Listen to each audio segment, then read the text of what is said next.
বন্ধুরা আসসালামু আলাইকুম। আপনারা কেমন আছেন? আশা করি আপনারা ভালোই আছেন। আলহামদুলিল্লাহ, আল্লাহর রহমতে আমিও ভালো আছি। আজকে নিয়েছি তিসি, আর এই তিসিটা বাড়ির। আর এই তিসিটা খেতে যে এত মজা, আপনারা এটা নাড়ু বানিয়ে খেতে পারেন এবং ভর্তা বানিয়েও খেতে পারেন। তাই আজকে আপনাদেরকে দেখাচ্ছি একটা নতুনভাবে রেসিপি করার জন্য। এটা খুব সহজে অল্প উপকরণ দিয়ে আপনারা সহজে গরম ভাতের সাথে খেতে অনেক ভালো লাগে। আপনারা একবার হলেও ট্রাই করে দেখবেন খেতে কেমন লাগে।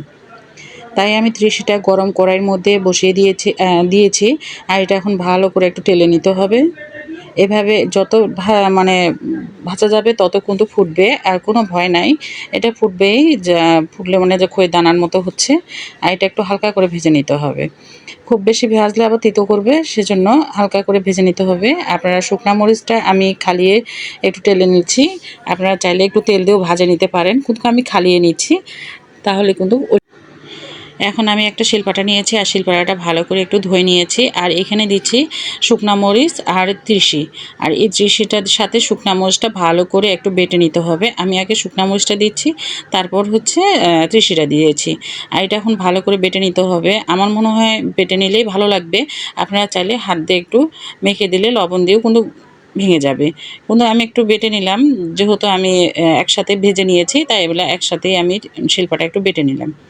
আমার বাটা হয়ে গেছে। এখন সব কিছুতে আবার একটু করে নেবো। মনে হয় দানা দানা আছে, সেজন্য আরেকবার বেটে নিচ্ছি। এভাবে বেটে নিয়ে দেখুন বিচিগুলো কিন্তু গোটাই আছে। আর একটা খুশবু, যে এত সুন্দর একটা খুশবু বের হয়েছে, মাশাআল্লাহ, এই খুশবুটাই অনেক সুন্দর। আপনারা কে কে এই ভর্তার রেসিপিটা খেতে পছন্দ করেন অবশ্যই কমেন্ট করে জানাবেন। খুব সুন্দর করে মিহি করে একটু গুঁড়া করে নিয়েছি। এখন আমি একটা থালির মধ্যে তুলে নিচ্ছি। এটা কিন্তু শুধু আমি এখন শুকনা মরিচ দিয়েছি আর চিশিটা দিয়েছি। এখন এর মধ্যে বাকি উপকরণগুলো দিব, যেমন পেঁয়াজ কুচি।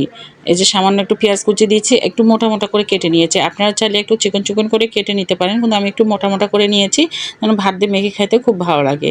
নিয়েছি স্বাদ মতো লবণ, আর দিচ্ছি সরিষার তেল। এটা দেখুন, এই সরিষার তেলটা এত খেতে মজা। আপনারা এই সরিষার তেলের বোতলটা যদি একবার খেয়ে দেখেন, নিয়ে তেলটা খেয়ে দেখেন, খুব সুন্দর একটা টেস্ট এই সরিষার তেলের বোতলের মধ্যে। এখন আমি এই তেল, লবণ, পেঁয়াজ সব কিছু ত্রিশি একবারে ভালো করে মেখে নিচ্ছি। এত সুন্দর একটা ঘ্রাণ বের হচ্ছে, অনেক সুন্দর ঘ্রাণ বের হয়েছে।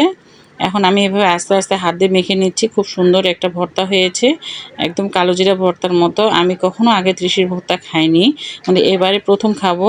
এত সুন্দর খেতে মজা। আমি একটু লবণ চেখে দেখেছিলাম, অনেক সুন্দর হয়েছে। মাশাআল্লাহ, আমার ভর্তাটা রেডি। আর গরম ভাত নিয়েছি, আর গরম ভাতের সাথে এই ভর্তাটা আজকে আমরা সবাই খাবো। ভালো থাকবেন সবাই। আসসালামু আলাইকুম।